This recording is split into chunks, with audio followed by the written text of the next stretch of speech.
very good. And we do get donations from the team parents, and we get matching donations from their companies. So $3,000 is considered not very expensive for a robotics competition.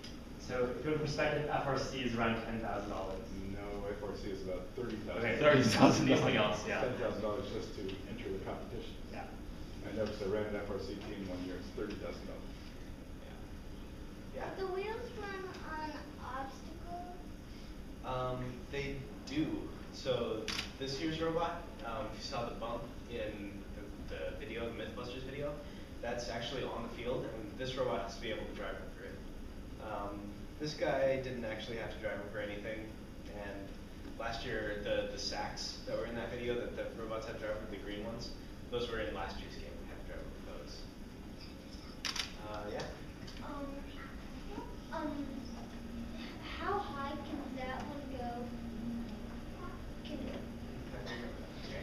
So this one, so without lifting up, it lifts up, without lifting the elevators, it brings the objects up to 18 inches already. And then when we do lift the elevators all the way up, so we can score them into that goal, that goal is 30 inches tall. So the bottom over here gets up to 30 inches, and then we have to lift up a little bit higher to pull stuff out the walrus. Yeah? So it looks like part of the game is autonomous software and part is remote control. Like, how is that split in the game? How does that work? Okay, so the first 15 seconds of the round is autonomous mode. So we put the robot down, we have the skill switch here, and we switch it on, and the robot does its task for 15 seconds. After 15 seconds are done, the judges will count who has won the autonomous, then we go to driver control where Robbie and Tim will take over. So it keeps flipping back and forth like that? Or It just flips once. Just flips once? Okay. Once per match. Also, that puts kind of half of the success into autonomous versus creative control. Well, even during like driver control, there's still like a lot of behind-the-scenes code going on that helps assist me. For example, in our lift, we use PID loops that, without the code to powering the motors going up, like if we just hit it and then it like stops driving the motors, it would just drift down. So code is actually keeping this lifted up as like, and with just enough power. So which one scores higher usually? The remote control? Yeah. Yeah. Yeah. Which one of the two is your favorite? My favorite, I'd have to go with this one, but I mean that one might change it if we do better at Worlds. I mean that one might become my favorite. How about you guys? Which one's your favorite? Well, I would have to honestly say this one. It uses, I really like the elevators. It's very solid. This one is kind of floppy, but I mean, it gets the job done. So, yeah. This one has more control loops built into it, so it's not controlling more. Yeah. How about you guys? I would say this year's robot, only because I've actually worked on this robot. The other robot, I didn't work on. I wasn't part of the team that year. Harrison? I like this one better because that one's old. For the autonomous boat, wouldn't you have to test it, like on? Yeah. And about how many times? Seraphine? 1,000 times. So many times. Over and over again to make it perfect. Our team has a philosophy like, if it's not tested, it doesn't exist. Because a lot of times we have gone to competition with not tested code. Even if the programmers say like, oh, it's gonna work, it doesn't work. Previous years. Yeah. Yeah, we've actually invaded his house and we built a full-size field there, so we can test all of our stuff. Yeah. Do the wires power the robot? Oh, battery. So we have. Show the battery. So we have a battery that has the power for the robot, and then we have wires that are connected to all the pistons that that's the air part, and then we have wires that connect all the motors, and then all to the electronics like all the sensors and buttons, and all the wires get put into this object called the cortex, and the cortex is what communicates from the controller over here to the robot, and it helps tell what to do. Yeah, so the cortex is actually this You can't see it's this piece of plastic right here. We use it to control all the functions that the robot does. The Cortex, we download our code to it, and then we tell it to send power to the motors, get information from the sensors, and process all the data. And this is the actual battery. It's the ultimate power source for the robot. It holds all the electricity to match. Yeah. Two questions. One's more comment. What is that little thing in the back? The red. This one? Yes. It's an anti-tip bar. We've been working on it. Oh, sorry.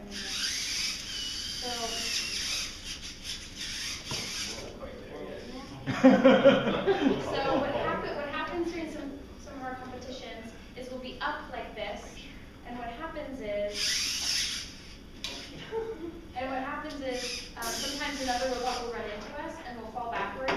And if we fall backwards all the way, we can't get up. Some robots can because of the way their design works, but ours doesn't. So we made this anti-tip bar so that when we fall backwards, we can get back up again. And my other one is comic. I like the how's my driving call 1-800. That LCD is actually quite useful if you don't mind.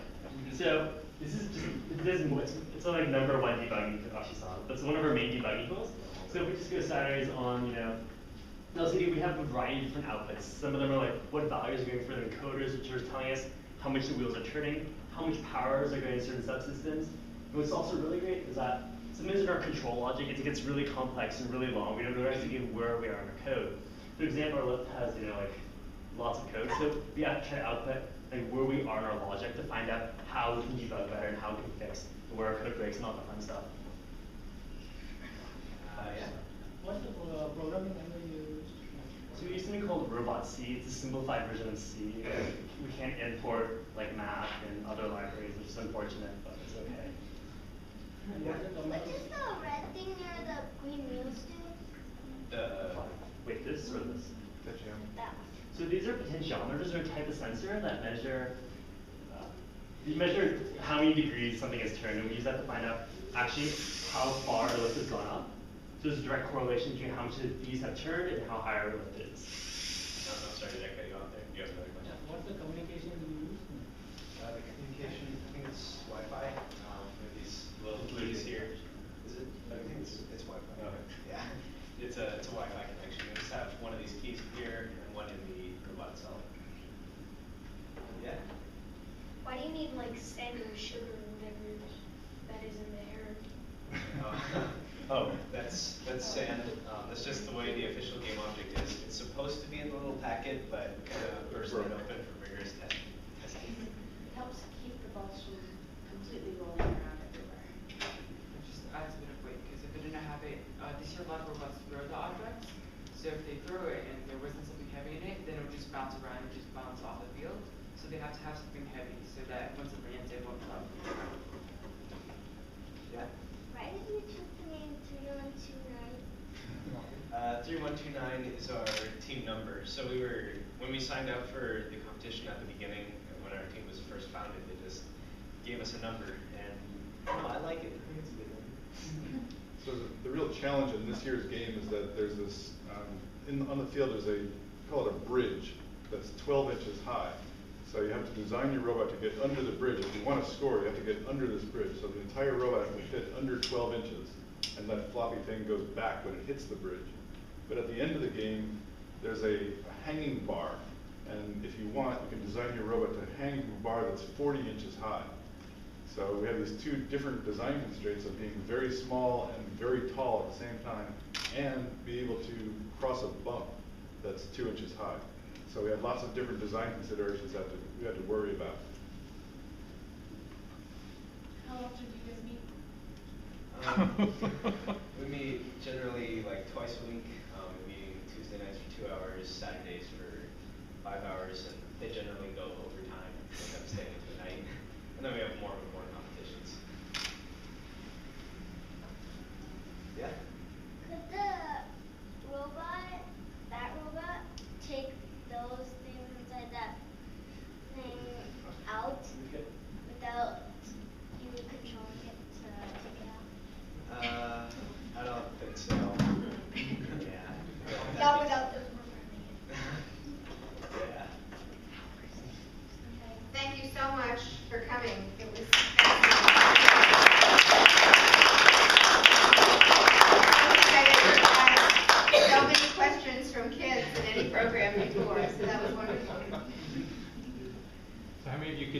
Legos. That Lego League is pretty good for starting out. It's really exciting. So yeah, I encourage you to take a look on the website and get involved. And like I said, I'll send that webcast link to Ms. Bricker so she can email it out. Yeah. Oh. Probably should show them the second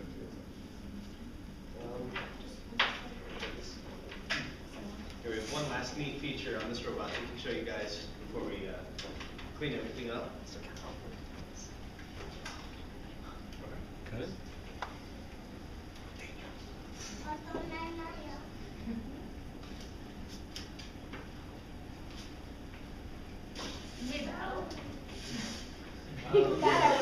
It's a teamwork-based thing. It's meant to create, not destroy. These are educational robots. They're not intended to break each other. These are robots, not toys.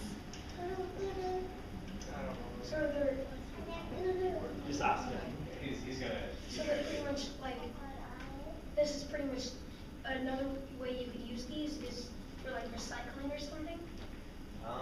Yeah, that's That's what I thought for that's one the green goal of the machine. competition is to teach students how to be able to do stuff like that, come up with new inventive solutions for recycling. At first I thought it was like a recycling machine. Because of the bigger machine. Kind of like Wall-E. Yeah, maybe we'll make a wall. A robot this year kind of looks like Wall-E. When you look at it from a certain. Word? That definitely looks like Wall-E. That eyes. You have to get out of the tunnels. There we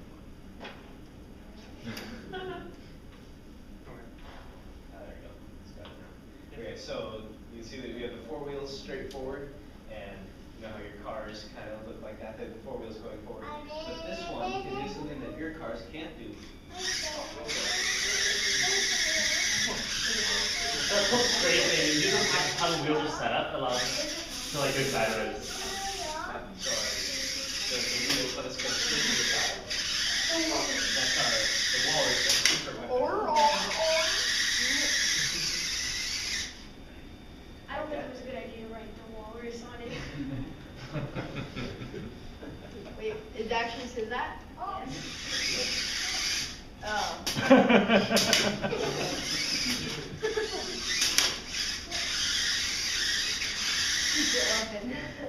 So do you guys have any last questions for us? Yeah. Does the wheel switch make the machine go left and right? Is it because the green things which are attached together, they're twisted? Yeah, those they actually spin freely on the wheel. They used to, really that old. But yeah, it's because of those things, those items. So the motors control the wheels, and the wheels can spin independently. And if we spin them this way, then the robot moves this way. If we spin them that way, the robot goes that way. If we spin them all forward, it goes forward. If we spin them all backward, it goes backward. It just depends on how we tell the wheels to spin. That's done by software. I'm just going to take one last question, then I think we're done here. And if you have any more questions after that, you can come up and ask us. Yeah. Would this robot would actually be able to beat that robot because of walrus? It would just flip it over. Claws though. Yeah, we got the claws on this one. I don't know. No, that one won't flip over because it has a mechanism The so that back, it won't. like from the back. All right, well, thank you guys for being here.